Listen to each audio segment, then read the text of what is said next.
Bismillahirrahmanirrahim. Assalamualaikum warahmatullahi wabarakatuh.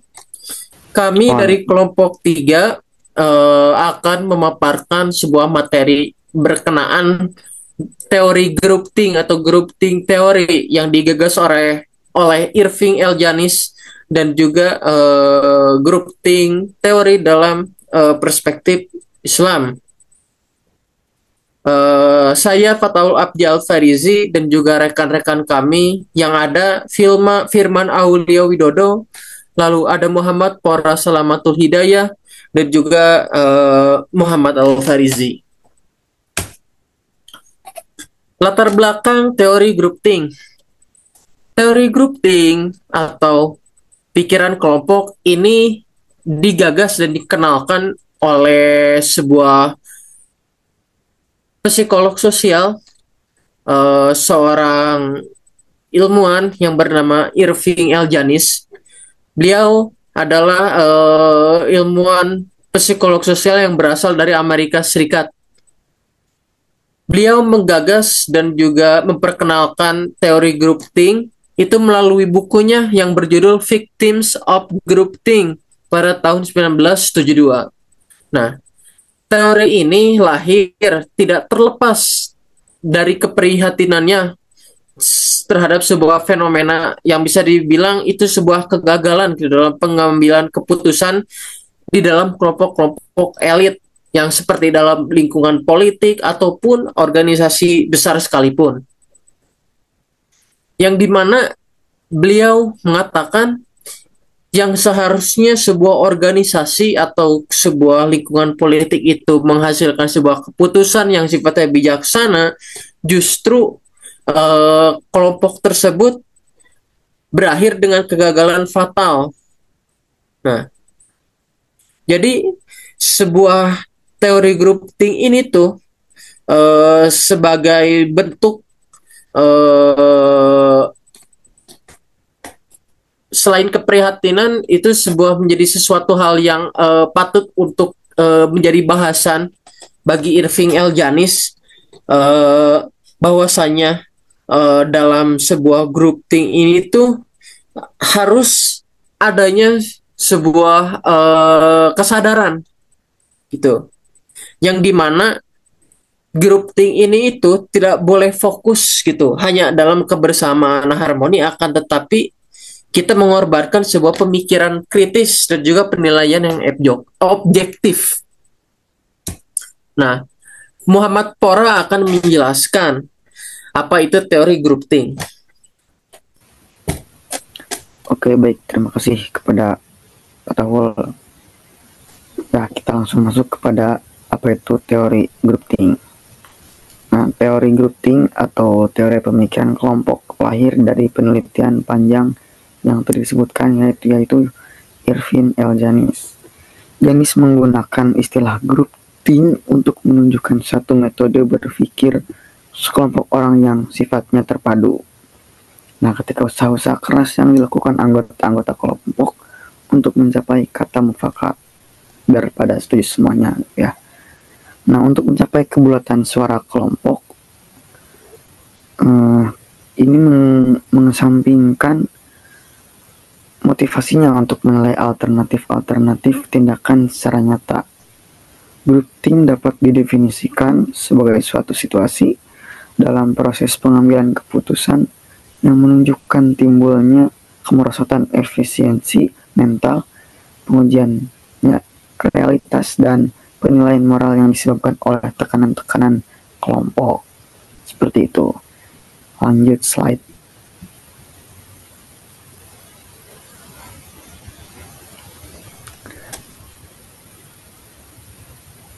Nah, sementara West dan Turner mendefinisikan bahwasannya pemikiran kelompok atau grouping ini sebagai suatu cara mempertimbangkan suatu hal yang digunakan anggota kelompok ketika keinginan mereka akan kesepakatan melampaui motivasi mereka untuk menilai semua rencana tindakan yang ada. Grouping atau pemikiran kelompok merupakan proses pengambilan keputusan yang terjadi pada kelompok yang sangat kohesif atau terpadu, di mana anggota-anggota berusaha untuk mempertahankan konsensus kelompok sehingga kemampuan kritisnya tidak efektif lagi. Selanjutnya akan saya kembalikan kepada Pak Tahul Al-Fariji Abdi. Oke, selanjutnya ada bahasan mengenai grouping yang bisa dibilang itu meskipun tidak mudah dikenali, akan tetapi ada tanda-tanda yang menunjukkan gejala di dalam sebuah kelompok. Yang pertama itu adanya ilusi kebulatan suara. Nah, ilusi kebulatan suara ini yang bisa dibilang itu anggota percaya bahwasannya semua orang itu sepakat. Jadi seolah-olah atau seakan-akan yang ada di dalam itu merasakan hal yang sama. Nah, yang pada akhirnya itu akan menjadi seringkali gitu ya, individu yang ada di dalamnya itu merasa sulit itu untuk berbicara gitu. Ketika sudah ada dalam ilusi kebulatan suara. Nah, lalu yang kedua itu keyakinan yang tidak dipertanyakan. Nah, hal ini tuh bisa dibilang menjadi penyebab anggota di dalam sebuah grouping itu mengabaikan kemungkinan masalah moral ataupun mempertimbangkan konsekuensi yang ada di dalam sebuah kelompok. Lalu yang ketiga itu adanya rasionalisasi. Rasionalisasi ini tuh mencegah anggota yang ada di dalamnya itu untuk mempertimbangkan keyakinan ataupun konsekuensi hal-hal yang bisa dibilang menjadi bentuk kekhawatirannya gitu yang ada di dalam kelompok grouping gitu. Hal ini tuh menyebabkan mereka tuh jadi mengabaikan tanda-tanda atau peringatan. Lalu yang keempat itu ada yang namanya stereotip. Stereotip ini tuh menyebabkan anggota kelompok dalam sebuah grouping itu mengabaikan atau justru menindas anggota-anggota lain yang ada di dalam kelompoknya. Yang bisa dibilang itu menimbulkan sebuah ketidaknyamanan dan juga itu sudah pasti akan membatasi anggota tersebut dalam menyampaikan gagasan atau pikirannya gitu.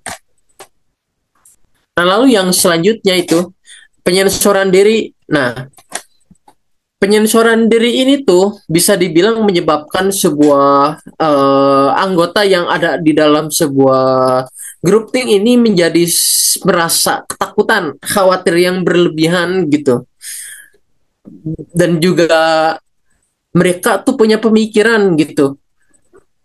Sebuah kelompok itu di dalamnya itu ada individu yang bisa dibilang lebih mengetahui daripada dia gitu. Nah, ini bisa dibilang menjadi pembatasan diri gitu, penyensoran diri itu. Lalu selanjutnya itu ada mind guard.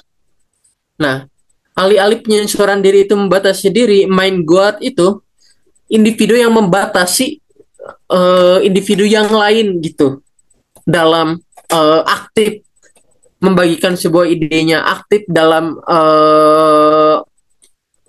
membagikan sebuah informasi gitu. Nah, ini bisa dibilang orang-orang yang mencegah gitu ya, mencegah, dan juga ini sangat berbahaya gitu dalam sebuah kelompok grouping.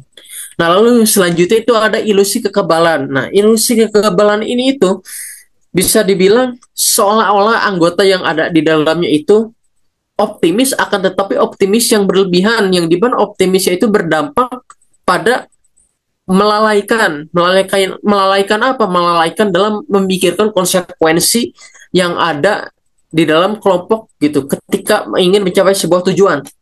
Nah, lalu yang terakhir ini tekanan secara langsung. Nah, yang di mana tekanan secara langsung ini terjadi ketika individu menindas individu yang lain gitu. Yang di mana hal tersebut mempunyai peran.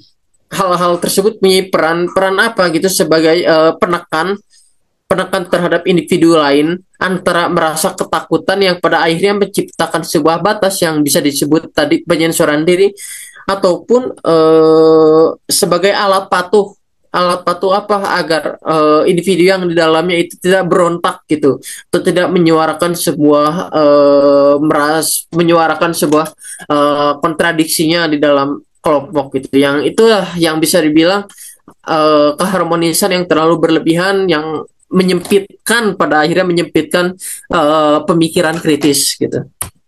Nah, Muhammad Al-Farizi akan menjelaskan di sini bagaimana pandangan Islam terhadap pemikiran groupthink.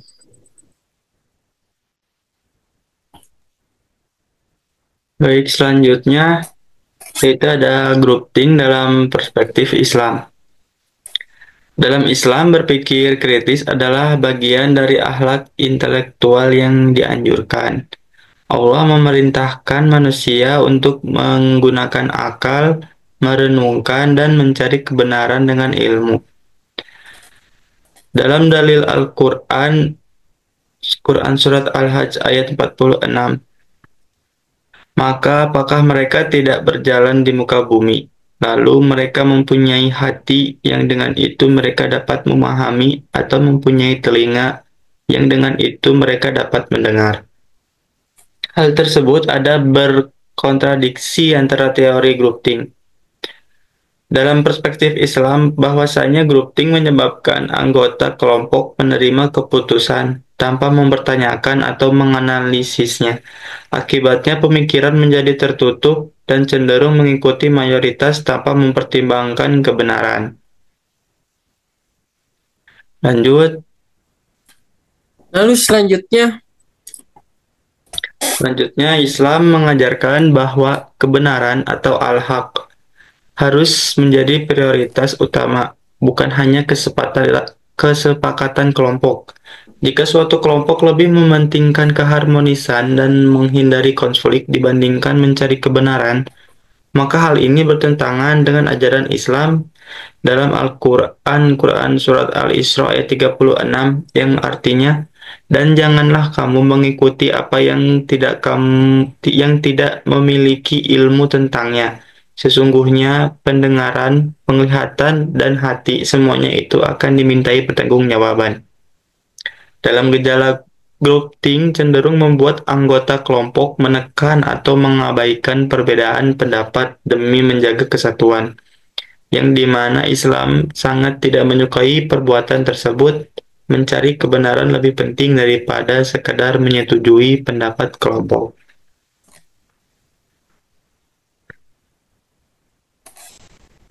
Dalam Islam, pengambilan keputusan dilakukan dengan musyawarah syura yang terbuka, di mana setiap individu memiliki hak untuk menyampaikan pendapatnya tanpa rasa takut, sesuai yang tertuang dalam Al-Quran. Dan bagi orang-orang yang menerima atau mematuhi seruan Tuhannya dan mendirikan sholat, sedang urusan mereka diputuskan dengan musyawarah antara mereka. Quran Surat Asy-Syu'ara ayat 38. Meskipun begitu, dalam teori groupthink justru individu menekan perbedaan pendapat dan mendorong anggota untuk menyetujui keputusan kelompok tanpa perbedaan yang sehat. Hal ini bertentangan dengan konsep musyawarah atau syura yang justru mendorong keberagaman pendapat agar keputusan yang diambil lebih bijak dan adil. Islam selalu mengajarkan mengoreksi diri atau muhasabah. Keputusan yang tidak dievaluasi bisa menimbulkan kesalahan berulang. Bahkan dengan adanya bentuk koreksi diri atau muhasabah, sebuah individu menjadi lebih terbuka dalam menentukan konsekuensi dari jalan yang diambil, sehingga dapat mempersiapkan dalam kondisi terburuk sekalipun. Akan tetapi, pemikiran tersebut cenderung sangat kontradiktif dengan teori groupthink. Alih-alih melakukan bentuk koreksi diri adalah hal yang penting dalam groupthink. Sebaliknya, untuk merasa yakin dan merasa benar dengan yang diambil tanpa memperhatikan segi konsekuensi secara mendalam. Hal tersebut adalah sesuatu yang kurang bijak untuk dilakukan. kesimpulan akan dipaparkan oleh Firman Aulia Widodo. Jadi untuk kesimpulannya, jadi teori groupthink yang dikemukakan oleh Irving L. Janis menjelaskan bahwa dalam kelompok yang sangat kohesif, sering terjadi kecenderungan anggota kelompok itu mencari kesempatan tanpa mempertimbangkan alternatif lain atau pendapat yang berbeda. Keinginan untuk menjadi kesatuan dan keharmonisan menyebabkan anggota kelompok mengabaikan kritik, meremehkan risiko, menolak saran dari luar, dan tidak melakukan penilaian secara objektif. Sedangkan Islam tidak menyetujui pemikiran groupthink karena groupthink bertentangan dengan prinsip Islam.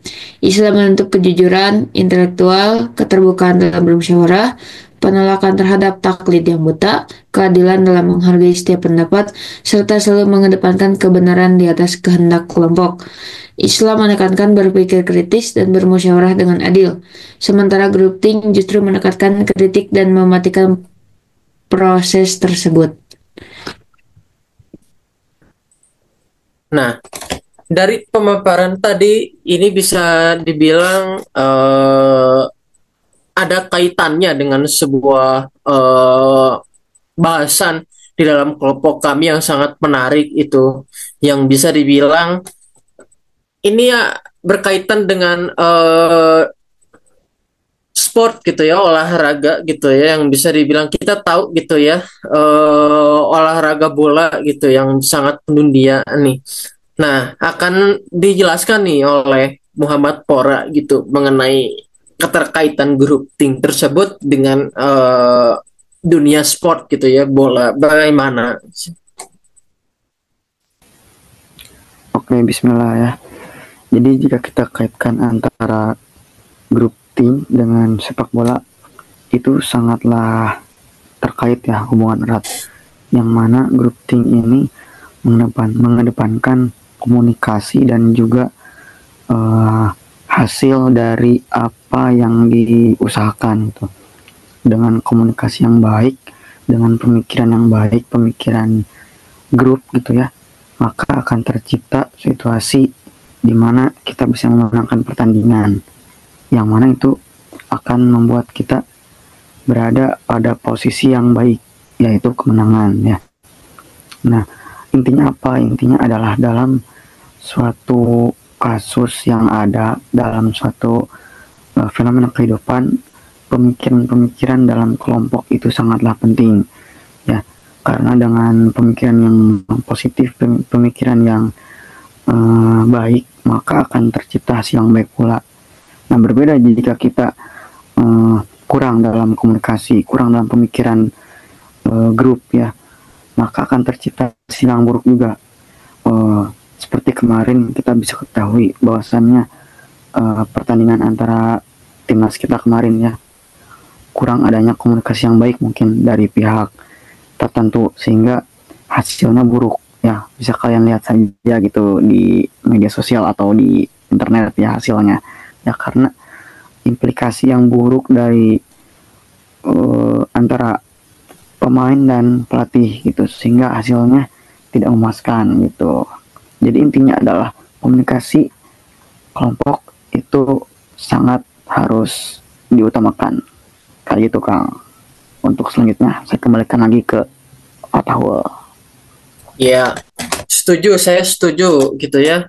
Jadi groupthink meskipun di dalamnya dipengaruhi oleh orang-orang yang berbakat gitu ya, atau orang-orang yang mampu, akan tetapi ketika manajemen komunikasinya buruk di dalamnya, itu sudah pasti kelompok tersebut tidak akan berjalan dengan sesuai apa yang kita mau gitu kan, tidak akan mencapai tujuan apa yang kita mau gitu ya.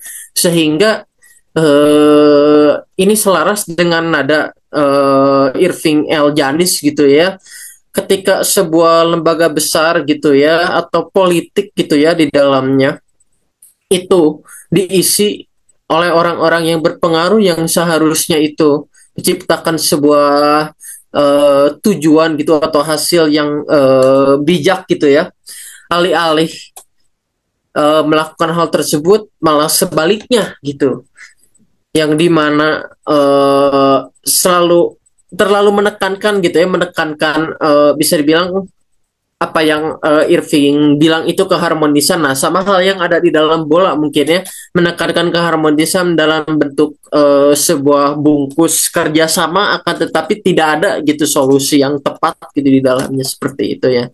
Ya baik, mungkin itu materi yang bisa kami sampaikan dari kelompok 3. Kami berharap dari materi yang kami paparkan ini dapat berguna dalam kehidupan sehari-hari, karena implikasinya Irving L. Janis ini itu bahwasannya teori groupthink ini tuh ditanam di dalam ide teman-teman gitu ya, atau ide individu gitu ya, seperti itu. Billahi taufiq wal hidayah. Wassalamualaikum warahmatullahi wabarakatuh.